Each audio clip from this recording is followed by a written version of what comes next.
The Blue Guardian's Humble Beginnings by Clarence Kirschner, Chapter 1. The Blue Guardian's Spark. Clarence Kirschner had always been a man defined by kindness and resilience. In the small town of Sullivan, Indiana, he was a familiar face, a person who greeted everyone warmly, lent a helping hand without hesitation, and carried a spirit that seemed unshaken by life's trials. Clarence lived with a disability that limited certain physical activities, a reality that shaped much of his daily experience. Despite this, or perhaps because of it, he found purpose in supporting others, especially those overlooked or struggling in his community. Since his youth, Clarence dreamed of something more, not just dreams of fame or fortune, but of becoming a symbol of hope, a protector who could do good in grander ways. The concept of being a superhero was not merely a childish fantasy for him. It was a heartfelt aspiration. He imagined himself donning a special suit and standing up against injustice. But more than the spectacle, it was about service that stirred his spirit. Clarence's days started early with simple routines, preparing modest meals, organizing supplies to share with neighbors in need, and checking in on old friends and acquaintances. One of his favorite acts was walking the streets with a backpack filled with food and blankets for the homeless. Those quiet mornings were filled with smiles, gratitude, and stories, a small town pulse of life that Clarence nourished with genuine care. One gloomy afternoon in late autumn, skies over Sullivan gathered thick, rolling clouds. A storm was approaching, the wind whispering hints of change. Clarence, seated by the window of his modest home, watched as the first streaks of lightning fractured the heavy gray canvas. There was something about the storm that stirred a peculiar restlessness within him, a change in the air that matched a growing excitement he barely understood. That evening, after finishing his usual rounds of kindness, Clarence settled in for the night, a quilt pulled sungly across his lap. Just as he closed his eyes, a violent crack of thunder shook the house, and brilliant blue lightning blazed outside his window. Pulses of energy seemed to jump through the veins of the storm and into his being. Clarence felt a sudden jolt ripple through his arms like an electric fire awakening dormant parts of himself. Overwhelmed, he reached out instinctively.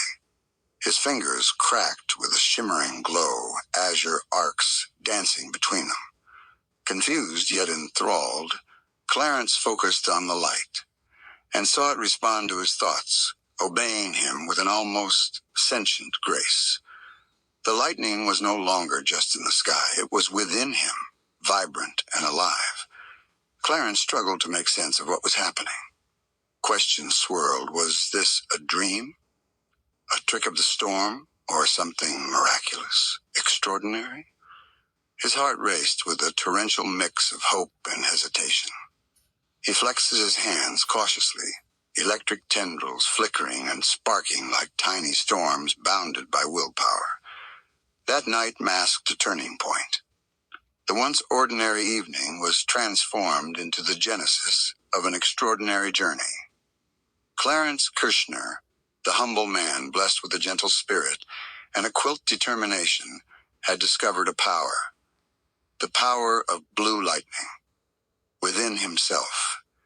It was a force unlike anything he ever imagined, one that could amplify his desire to protect and serve his community.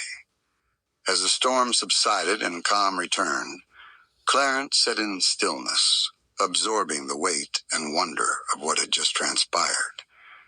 This newfound ability was not simply a gift, it was a calling.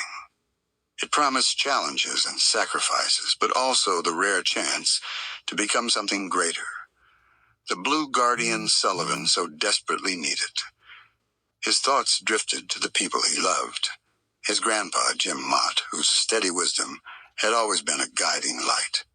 His grandma, Patricia, whose warmth embraced every family gathering. His mother, Kathy, and father, Alfred, steadfast pillars in his life, and young Tyler, his spirited nephew, whose endless enthusiasm often brought laughter and light to their home. With them in mind, Clarence felt new courage bloom. He imagined sharing this journey, the trials and triumphs, with those who believed in him. The road ahead was uncharted and full of unknown threats. Sullivan was a quiet town, but even shadows hid uneasy secrets. Clarence sensed that his new powers were not just for kindness and small gestures. They would be tested by formidable forces, by those who might seek to spread fear or chaos. But that night, huddled in the quiet of his living room, Clarence Kirshner made a silent vow. He would rise above limitations. He would harness the blue lightning within. He would become a symbol of hope and strength, the Blue Guardian of Sullivan. And with that promise, the foundation of a legend was laid, born from a simple man's spark in a storm.